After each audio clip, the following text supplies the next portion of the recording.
Today, we're going to be looking at some study guides and lecture notes all about CPUs. The heart of your computer. Yeah, exactly. We're going to try to break down how they work, why they're important, and hopefully clear up some of the jargon along the way.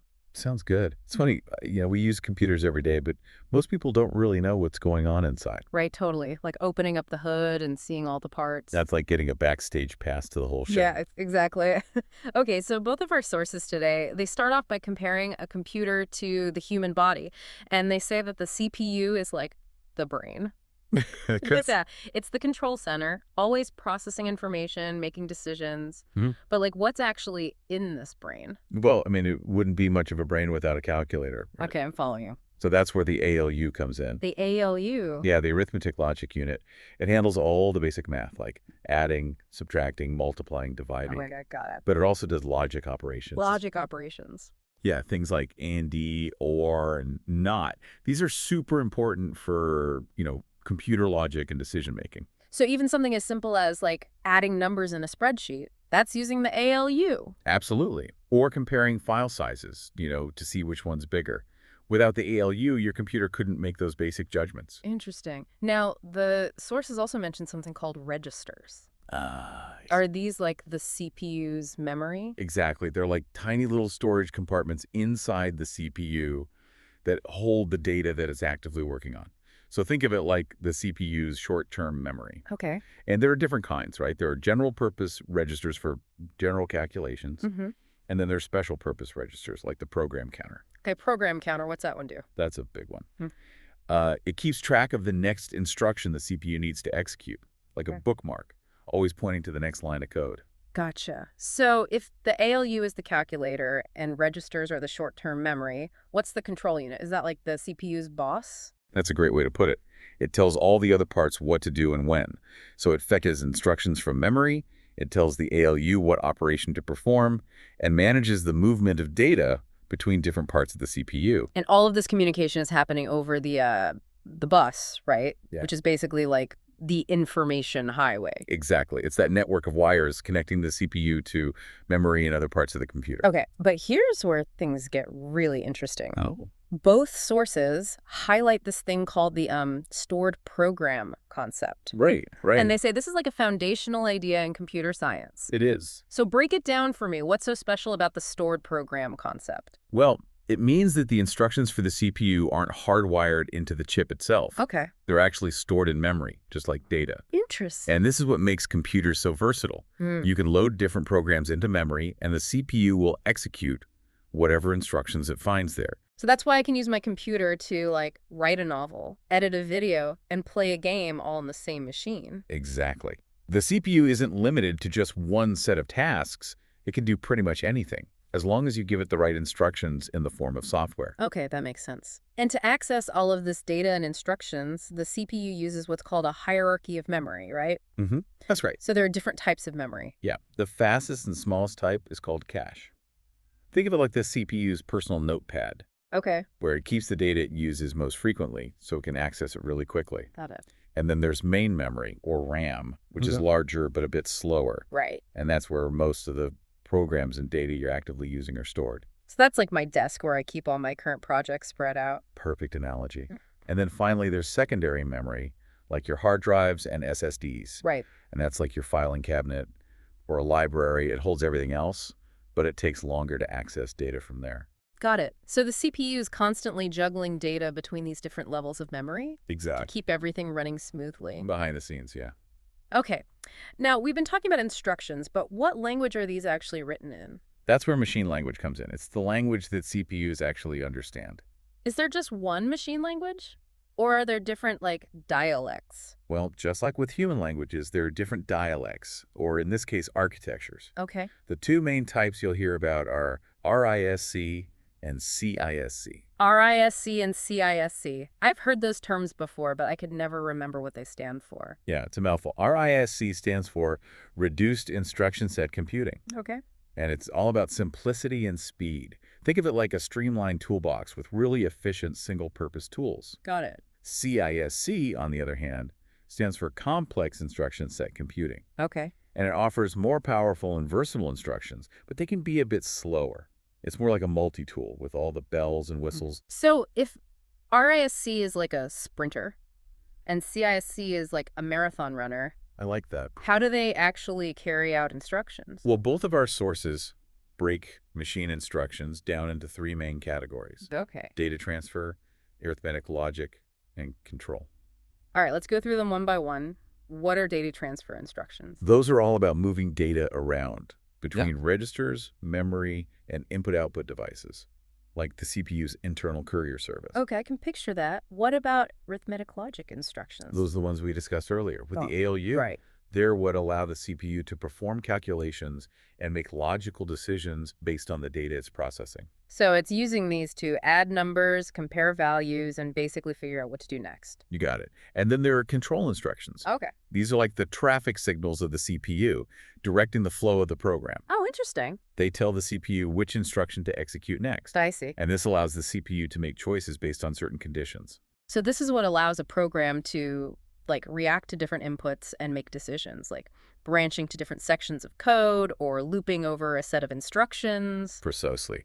Control instructions give programs their dynamic nature, allowing them to respond to user input and change their behavior based on different circumstances. It's cool. It's like a choose-your-own-adventure book for your computer. Exactly. So I've got the data movers, the number crunchers, and the decision makers. Right. But how does the CPU actually execute these instructions? What's the process? Every instruction goes through a three-step cycle: fetch, decode, and execute. It's like a little dance. The CPU performs millions of times per second. Wow. So first, the CPU fetches the next instruction from memory. Okay. Then it decodes that instruction, figuring out what it means and what needs to be done. Mm-hmm. And finally, it executes the instruction, actually carrying out the operation. So every time I click a button, open a file, or watch a video, this fetch, decode, execute cycle is happening at lightning speed. It is. It's mind-boggling how much is happening behind the scenes, all orchestrated by this tiny little chip. It really is. And to think, we've only just scratched the surface of how this incredible piece of technology works. We've laid a good foundation, but there's still so much more to explore. Right. Well, next time on the deep dive, we're going even deeper. We're going to dive into the world of bit manipulation. Oh, yeah. And see how the CPU works at the most fundamental level of information, the world of zeros and ones. Getting down to the nitty-gritty. I like it. This is going to be fun. It is. All right, so join us next time for part 2 of our CPU deep dive. Welcome back to the deep dive. Before we jump into the world of bits, I actually wanted to circle back to something you mentioned earlier. Oh, yeah. Those advanced CPU architectures like pipelining and multiprocessor setups. Right. Those seem like they're really important for speed and power. They absolutely are. Yeah. It's amazing how far we've come from those early single-core processors. Right. We're now dealing with multi-core behemoths that can handle, trillions of operations per second. Trillions. That's hard to even imagine. It's a lot. But I have to admit, all this complexity can be a bit overwhelming. Sure. How can we, as non-experts, really wrap our heads around these advanced concepts? Well, I think it's all about breaking down those complex ideas into smaller, more manageable chunks. Okay. So let's take pipelining, for example. Okay. Imagine you have a factory production line. Okay, I'm picturing it. And instead of one worker building a whole product from start to finish, the work is divided into stages, right? Right. And each worker specializes in one specific task. So the product moves down the line, and each worker adds their part, making the whole process much faster and more efficient. Exactly. And that's basically how pipelining works in a CPU. Okay, I see the analogy. In a pipeline CPU, instructions are broken down into stages, like fetch, decode, and execute. Right. And those stages are overlapped. Overlap. Yeah, so while one instruction is being executed, the next one's being decoded, and the one after that is being fetched from memory. And this parallel processing really speeds up the execution of instructions. So instead of waiting for one instruction to completely finish before starting the next one, the CPU is kind of juggling multiple instructions at different stages of completion. Yeah, exactly. Like a carefully choreographed dance of data and instructions. I like that. Yeah. But like any dance, sometimes there can be missteps. Oh, okay. And these are called hazards, and they can disrupt the smooth flow of the pipeline. Okay, like what kind of hazards? Well, one common hazard is a data dependency. This is when an instruction needs the result of a previous instruction that hasn't finished executing yet. Right, like you can't frost a cake before you've baked it. Exactly. You need to wait for some steps to finish before moving on to the next. So how does the CPU deal with these hazards? Does it just, like, have to wait? Well, that would be inefficient, right? Yeah. So CPU designers have come up with some really clever techniques to mitigate these hazards. Okay. One technique is called forwarding. Forwarding. Yeah, it's like a shortcut in the kitchen. Forwarding allows the result of an instruction to be passed directly to the next instruction that needs it, Okay. even if that first instruction hasn't completely finished. And this keeps the pipeline moving smoothly without any unnecessary delays. So it's like making sure all the ingredients are ready to go when the next chef needs them. Exactly. Hmm. Okay, now let's shift gears a bit and talk about multiprocessor architectures. All right. As we touched on earlier, one type is MIMD, which stands for multiple instruction, multiple data. MIMD, if I remember correctly, that's where you have multiple processors all working independently on different tasks. You got it. Each processor has its own set of registers, cache, and control unit, Mm-hmm. and they can all communicate with each other through shared memory or other networks. Okay. And this allows for true parallel processing, where multiple tasks can be executed at the same time. So instead of tackling tasks one after the other, you can have multiple tasks running concurrently. I can see how that would be a huge performance boost, especially for tasks that can be split up into smaller parts. Absolutely. Now let's contrast that with SIMD, which stands for Single Instruction, Multiple Data. SIMD, what's that one all about? In this architecture, you have multiple processors all working in lockstep on different chunks of data. Okay. It's like a marching band where all the musicians are playing the same notes, but at different volumes. So they're all performing the same operation, but on different pieces of data. You got it. And SIMD is particularly effective for tasks like image processing, where you can divide an image into blocks and have each processor work on a specific block simultaneously. It's fascinating to see how these different architectures approach this challenge of increasing processing power. It is. Pipelining optimizes the flow of instructions within a single processor, while multiprocessor architectures leverage the power of parallel processing with multiple cores. Exactly. And these advances have had a profound impact on what computers can do. For sure. They've made it possible to run complex simulations, like climate models, Right. to develop AI that can recognize faces, translate languages, things that would have been unimaginable just a few decades ago. It really highlights how these innovations aren't just about faster computers. They're enabling entirely new possibilities in science, medicine, technology. Absolutely. It's a testament to human ingenuity and our relentless pursuit of pushing the boundaries of what's possible with computing. I'm curious, though, what about the future of CPU design? What's next on the horizon? That's a great question. One area that's generating a lot of excitement is quantum computing. Quantum computing. That sounds like something straight out of science fiction. It kind of is. This type of computing leverages the principles of quantum mechanics. Wow. And it has the potential to revolutionize fields like medicine, material science, artificial intelligence. It seems like we're still just scratching the surface of what's possible with computing. Absolutely. The field is constantly evolving, with new materials, architectures, manufacturing techniques being explored all the time. Well, I, for one, am excited to see what the future holds. This has been an incredibly insightful journey into the world of CPU architecture. We've gone from the basic building blocks to these advanced concepts like pipelining and multiprocessor architectures. And we've only just scratched the surface, really. There's so much more to explore, from memory management to the challenges of designing CPUs for these emerging technologies like AI and the Internet of Things. It just goes to show that learning is a continuous journey, especially in a field as dynamic as computer science. But even with all this complexity, it's important to remember that, at its heart, a CPU is a marvel of human invention. It is. It's a testament to our ability to create machines that can process information and solve problems at speeds that were once unimaginable. And as we continue to push the boundaries of what's possible with computing, it's crucial that we strive to understand these machines. Right. And use them responsibly and ethically to create a better future. That's a powerful message to keep in mind. Now, I know we've been diving deep into the technical side of things, but I'm curious to see how all this theoretical knowledge actually translates into real-world applications. Yeah, that's a great point. It's all well and good to understand the nuts and bolts, but ultimately, the magic of CPUs lies in their ability to power the technologies we use every single day. Exactly. So let's bridge that gap and bring it all home for our listeners in the final part of our deep dive. We'll explore some real-world examples of how CPUs are used and discuss what the future might hold for these amazing machines. Welcome back to the deep dive. We spent the last two parts really getting into the inner workings of CPUs. All the nuts and bolts. From their basic components to those advanced architectures like pipelining and multi-core processing. It's a lot to take in. It is.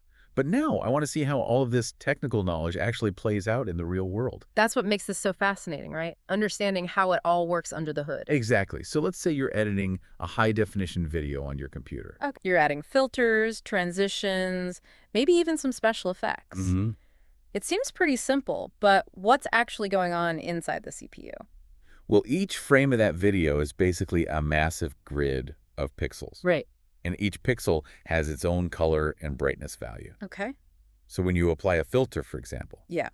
the CPU has to perform calculations on every single pixel.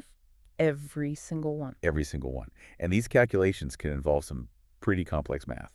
So the ALU we talked about earlier, it's working overtime to, adjust those color values and create the effect you want. Exactly. And if you're working with high-resolution video, we're talking about millions of pixels per frame. Millions. Wow, that's a lot of number crunching. It is. And that's just for one frame. Right. Now multiply that by the number of frames per second in your video. Okay, yeah, I'm starting to see why video editing takes so much processing power. It's a very demanding task. And this is where pipelining comes in, right? Right. Allowing the CPU to process those instructions much more quickly. So it's like having a team of artists all working on different parts of a giant mural at the same time. I like that analogy. Yeah. And then, if your computer has multiple cores, Yeah. each core can tackle a different frame or even a different section of a frame, Okay. which speeds up the rendering even more. That's why multi-core processors are so important for things like video editing and gaming. Exactly. They can handle those complex tasks much more efficiently. So the next time I'm playing a graphics-intensive game or editing a video without any lag, I should take a moment to appreciate all the hard work my CPU is doing. Absolutely. It's doing an incredible amount of work behind the scenes. It really is, and it's not just entertainment either. CPUs are also behind, countless scientific discoveries and medical breakthroughs. That's right. They're used in everything from simulating complex molecules for drug discovery to analyzing massive data sets to help us understand climate change. It's amazing to think about the impact they have. It is. Yeah. And then there's AI, right? Mhm. CPUs are at the heart of artificial intelligence, helping to develop systems that can learn and adapt. It's both exciting and a little bit daunting to think about all the things that are possible with this technology. I agree. But as we've been talking about throughout this whole deep dive, understanding how CPUs work is really crucial if we want to harness their power responsibly and ethically. That's a really important point. As we rely more and more on CPUs, it's crucial that we make informed decisions about their development and use. Couldn't have said it better myself.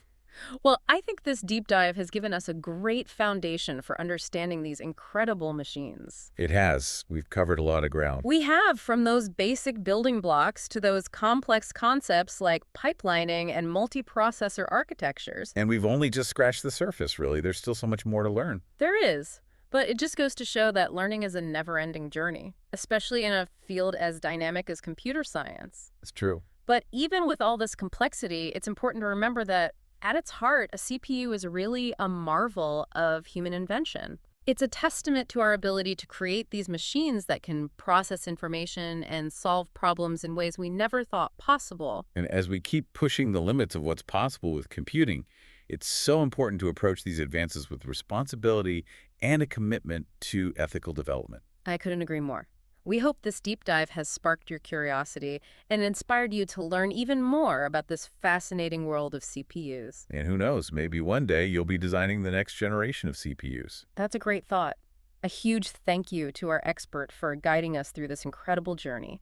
It was my pleasure. And to all of you listening, thank you for joining us on this deep dive. Keep exploring, keep learning, and we'll see you on the next one.